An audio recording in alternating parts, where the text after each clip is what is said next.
स्वागत है दोस्तों आप सभी का आपके अपनी YouTube चैनल सीजी ज्ञान पर। दोस्तों आज की इस वीडियो में हम Chhattisgarh pre BEd pre DEd तथा Pandit Sundarlal Sharma pre BEd pre DEd के लिए इम्पॉर्टेंट जीके देखेंगे और ये जीके होगा आपके मूल कर्तव्य व मूल अधिकार से संबंधित। लगभग 60 प्रश्न देखेंगे जो कि मोस्ट इम्पॉर्टेंट है। मूल अधिकार व मूल कर्तव्य से संबंधित ये प्रश्न है, आपके जीके वाले भाग में पूछा जाता है और सभी प्रकार के एग्जाम के लिए इम्पॉर्टेंट है। तो ज़रूर वीडियो के अंत तक बने रहिएगा और चैनल पर नए होंगे तो चैनल को सब्सक्राइब कर दीजिएगा, शेयर कीजिएगा। तो चलिए स्टार्ट करते हैं।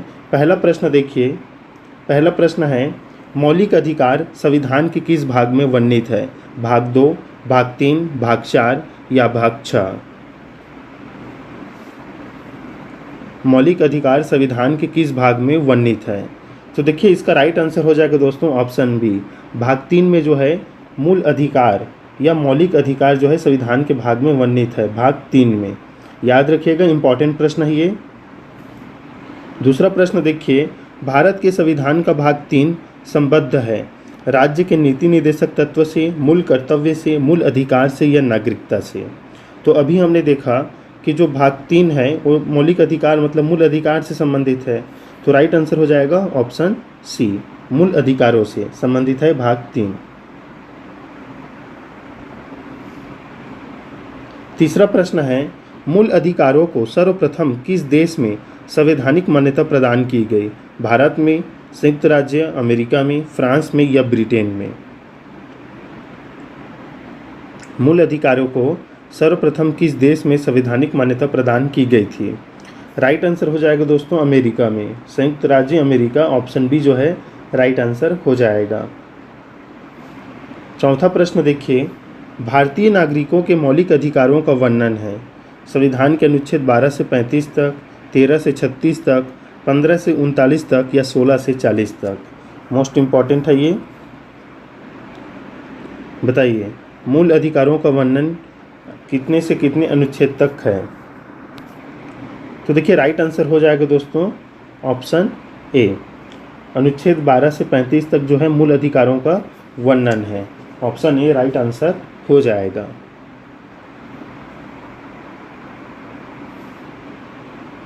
पांचवा प्रश्न, डॉक्टर भीमराव अंबेडकर ने भारतीय संविधान के किस भाग को सर्वाधिक आलोकित भाग कहा है? भाग 1, 2, 3 या 4? बताइए भारतीय संविधान के किस भाग को सर्वाधिक आलोकित भाग कहा है? राइट आंसर हो जाएगा दोस्तों ऑप्शन सी, भाग 3 को कहा है। छठवां प्रश्न है मूल अधिकार मूल कहलाते हैं क्योंकि वह न्यायालयों द्वारा प्रवर्तनीय है, संयुक्त राष्ट्र मानवाधिकार घोषणा पत्र के अनुरूप है, सरलता से संशोधनीय नहीं है, मानव के प्राकृतिक और अप्रतिदेय अधिकार हैं? बताइए दोस्तों मूल अधिकार मूल क्यों कहलाते हैं? तो देखिए मूल इसलिए कहलाते हैं क्योंकि मानव के प्राकृतिक और अप्रतिदेय अधिकार है ये। ऑप्शन डी राइट आंसर रहेगा दोस्तों, याद रखिएगा, इंपॉर्टेंट प्रश्न है। सातवां प्रश्न देखिए, भारतीय संविधान के भाग 3 में कुल कितने अनुच्छेदों में मूल अधिकारों का वर्णन है? 21, 22, 23 या 24? कुल कितने अनुच्छेद में मूल अधिकारों का वर्णन किया गया है? राइट आंसर हो जाएगा दोस्तों ऑप्शन डी 24। 24 अनुच्छेदों में मूल अधिकारों का वर्णन है। प्रारंभ में कितने मौलिक अधिकार दिए गए थे दोस्तों? 6, 7, 4 या 5? बताइए, मोस्ट इम्पॉर्टेंट है। हमारे जो प्रारंभ में मूल अधिकार कितने थे?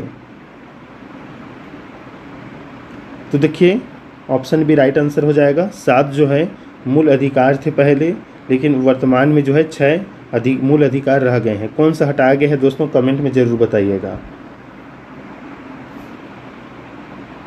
वर्तमान में भारतीय नागरिकों को कितने मौलिक अधिकार प्राप्त हैं? देखिए ऑप्शन ए जो है राइट आंसर रहेगा, 6 मौलिक अधिकार अभी वर्तमान में प्राप्त है। भारत के संविधान में मौलिक अधिकार मूल संविधान का हिस्सा था, चौथे संशोधन द्वारा जोड़ा गया है, संसद द्वारा 1952 में जोड़ा गया है या 42वें संशोधन द्वारा जोड़ा गया है? बताइए राइट आंसर क्या रहेगा। भारत के संविधान में मूल अधिकार पहले से था कि बाद में जोड़ा गया है? तो देखिए भारत के संविधान में मौलिक अधिकार दोस्तों मूल संविधान का ही हिस्सा था, लेकिन उस समय 7 था, अभी वर्तमान में 6 है। ऑप्शन ए राइट आंसर हो जाएगा। 11वां प्रश्न देखिए, भारतीय संविधान में न्यायालय में कौन प्रवर्तनीय है? नीति निर्देशक सिद्धांत, प्रस्तावना, मूल कर्तव्य या मूल अधिकार? बताइए प्रवर्तनीय कौन सा है? तो देखिए राइट आंसर हो जाएगा दोस्तों ऑप्शन डी मूल अधिकार।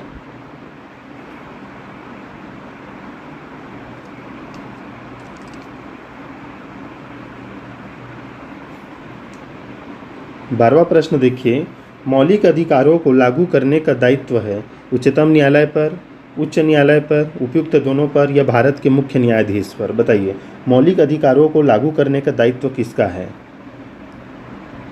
तो देखिए उच्चतम न्यायालय और उच्च न्यायालय दोनों पर है। ऑप्शन सी राइट आंसर हो जाएगा, उपयुक्त दोनों। 13वां प्रश्न, मौलिक अधिकारों का निलंबन कौन कर सकता है? प्रधानमंत्री, संसद, राष्ट्रपति या सर्वोच्च न्यायालय? मौलिक अधिकारों का निलंबन कौन कर सकता है दोस्तों? तो देखिए मौलिक अधिकारों का निलंबन ये कर सकता है दोस्तों राष्ट्रपति। ऑप्शन सी राइट आंसर हो जाएगा। दोस्तों हम Chhattisgarh pre BEd pre D Ed की जो तैयारी है वो टॉपिक वाइज करा रहे हैं। हम संविधान से भी प्रश्न ला रहे हैं, इतिहास से भी, भूगोल से भी है, अर्थव्यवस्था से भी है, साथ ही साथ सभी टॉपिक जो है आपका शिक्षण अभिरुचि हिंदी वो भी हम जो है करा रहे हैं। और रीजनिंग का हम थोड़े दिन फिर स्टार्ट करेंगे, अभी बंद है, लेकिन जितना 15 वीडियो अपलोड है रीजनिंग का उतना आप पढ़ लीजिए, बहुत ही इंपॉर्टेंट है, वहाँ से प्रश्न बनता है। क्योंकि रीजनिंग में तो प्रश्न वो खुद से बनाएगा, Chhattisgarh pre B D Ed हो या पंडित सुंदरलाल, आपको बस टेक्निक थोड़ा सा याद होना चाहिए। बाकी प्लेलिस्ट में वीडियो अपलोड है, आप कभी भी देख सकते हैं। देखिए अगला प्रश्न है 14 नंबर, मौलिक अधिकारों के बारे में सुनवाई करने का अधिकार निम्न में किसको प्रदान किया जाता है?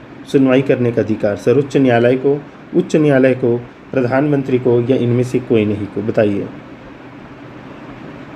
मौलिक अधिकार के बारे में सुनवाई। तो देखिए ये मौलिक अधिकार है दोस्तों, संविधान का जो है मूल अधिकार इसमें है ये, तो ये जो है सर्वोच्च न्यायालय में इसको सुनवाई किया जाएगा। ऑप्शन ए राइट आंसर हो जाएगा।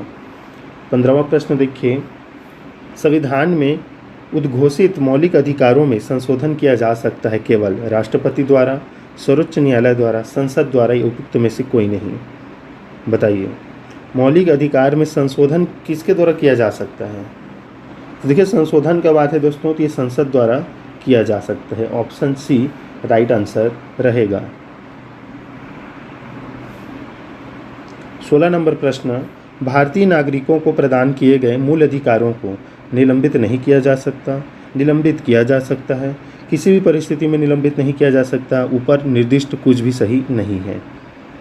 बताइए। तो देखिए अभी हमने देखा था राष्ट्रपति द्वारा ये निलंबित किया जा सकता है। ऑप्शन बी राइट आंसर रहेगा। 17 नंबर प्रश्न, निम्नलिखित में से कौन से मामले उच्च न्यायालय तथा उच्चतम न्यायालय की अधिकारिता में आते हैं? केंद्र व राज्यों के बीच विवाद, राज्यों के परस्पर विवाद, मूल अधिकार का प्रवर्तन, संविधान के उल्लंघन से संरक्षण? बताइए दोस्तों इसका राइट आंसर क्या रहेगा? तो देखिए उच्च न्यायालय तथा उच्चतम न्यायालय की अधिकारिता में आते हैं मूल अधिकार का प्रवर्तन। ऑप्शन सी राइट आंसर रहेगा।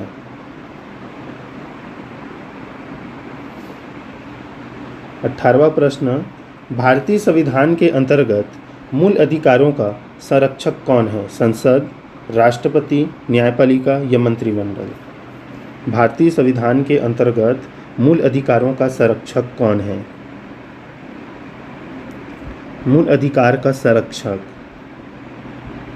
तो देखिए इसका राइट आंसर हो जाएगा दोस्तों न्यायपालिका। ऑप्शन सी राइट आंसर रहेगा। निलंबित कर सकता है राष्ट्रपति, संसद में संशोधन हो सकता है, इसका संरक्षक है न्यायपालिका। मोस्ट इंपॉर्टेंट है, सभी प्रश्न जरूर याद रखिएगा। ऑप्शन सी राइट आंसर है इसका। 19वां प्रश्न देखिए, मौलिक अधिकारों के निलंबन का आदेश कौन दे सकता है? कौन दे सकता है दोस्तों? प्रधानमंत्री, संसद, सर्वोच्च न्यायालय या राष्ट्रपति? अभी हमने देखा निलंबन का आदेश दे सकता है राष्ट्रपति। ऑप्शन डी राइट आंसर हो जाएगा। 20वां प्रश्न, मूल अधिकारों पर आवश्यक प्रतिबंध लगाने का अधिकार किसको है? राष्ट्रपति, संसद, न्यायपालिका या इनमें से किसी को नहीं? तो देखिए, मूल अधिकारों पर आवश्यक प्रतिबंध लगाने का अधिकार दोस्तों, जो भी प्रतिबंध है वो संसद लगा सकता है और संशोधन भी यही कर सकता है। तो ऑप्शन बी राइट आंसर हो जाएगा।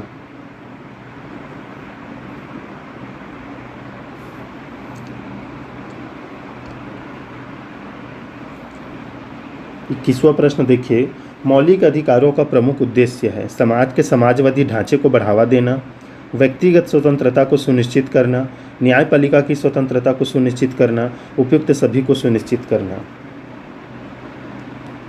तो देखिए, मौलिक अधिकार जो है व्यक्तिगत होता है दोस्तों, मतलब ये व्यक्तिगत स्वतंत्रता को सुनिश्चित करता है। ऑप्शन बी राइट आंसर रहेगा।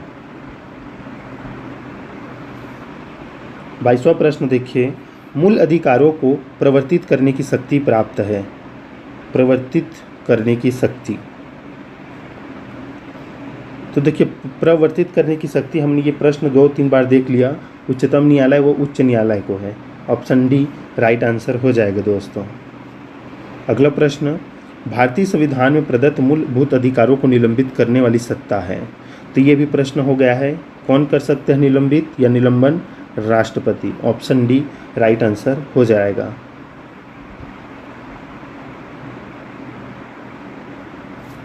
प्रश्न देखिए, भारत में मौलिक अधिकारों के संबंध में निम्न वक्तव्यों पर विचार कीजिए।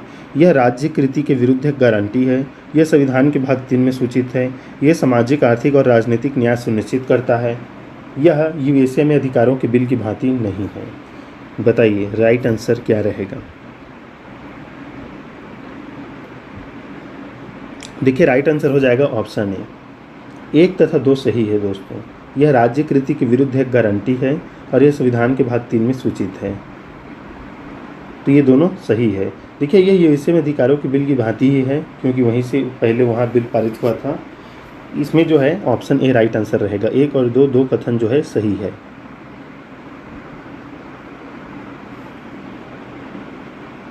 भारत के संविधान का निम्नलिखित में से कौन सा अनुच्छेद समानता के अधिकार से संबंधित है? बताइए दोस्तों। 19 से 22, 23 से 24, 14 से 18, 25 से 28। इम्पॉर्टेंट है। तो देखिए, समानता का अधिकार जो है ये संबंधित है दोस्तों आपके अनुच्छेद 14 से 18। ऑप्शन सी राइट आंसर रहेगा।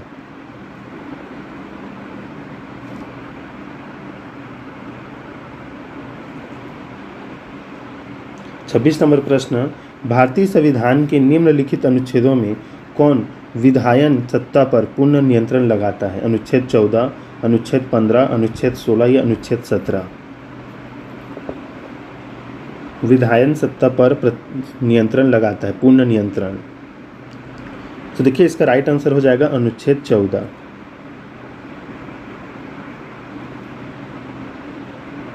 भारतीय संविधान की प्रस्तावना में प्रयुक्त समाजवाद शब्द को निम्नलिखित में से किस अनुच्छेद के साथ मिलाकर पढ़ने से सर्वोच्च न्यायालय को समान कार्य के लिए समान वेतन का मौलिक अधिकार परिभाषित करने की शक्ति प्राप्त हुई है?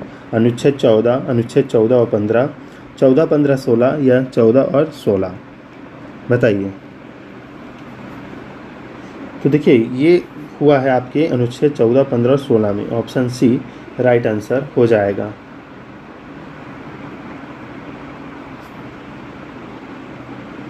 संविधान के किस अनुच्छेद में कानून का समान संरक्षण प्रावधानित है? बताइए। कानून का समान संरक्षण अनुच्छेद 12 में, 13 में, 14 में या 15 में? तो कानून का समान संरक्षण ये प्रावधान है अनुच्छेद 14 में दोस्तों। ऑप्शन सी राइट आंसर रहेगा। भारतीय संविधान का कौन सा अनुच्छेद छुआछूत उन्मूलन से संबंधित है? अस्पृश्यता का अंत भी बोला जाता है दोस्तों। बताइए, अस्पृश्यता का अंत किस अनुच्छेद में है? 14, 15, 17 या 18? तो देखिए, ये मोस्ट इम्पॉर्टेंट प्रश्न है, कई बार एग्जाम में पूछा है। तो अस्पृश्यता का अंत जो है ये संबंधित है आपके अनुच्छेद 17 में। ऑप्शन सी राइट आंसर रहेगा।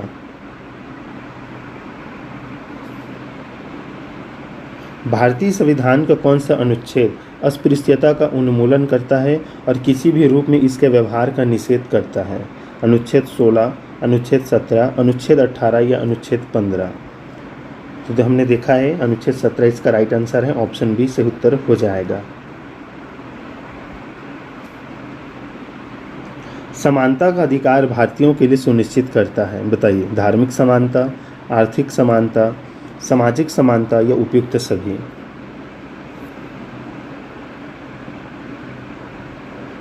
तो देखिए उपयुक्त सभी इसका राइट आंसर हो जाएगा। जो समानता है वो धार्मिक समानता, आर्थिक समानता और सामाजिक समानता तीनों जो है देता है। 32 नंबर प्रश्न, संविधान के किस अनुच्छेद के प्रावधान के अंतर्गत भारत सरकार द्वारा भारत रत्न, पद्म विभूषण आदि अलंकरण प्रदान किया जाता है?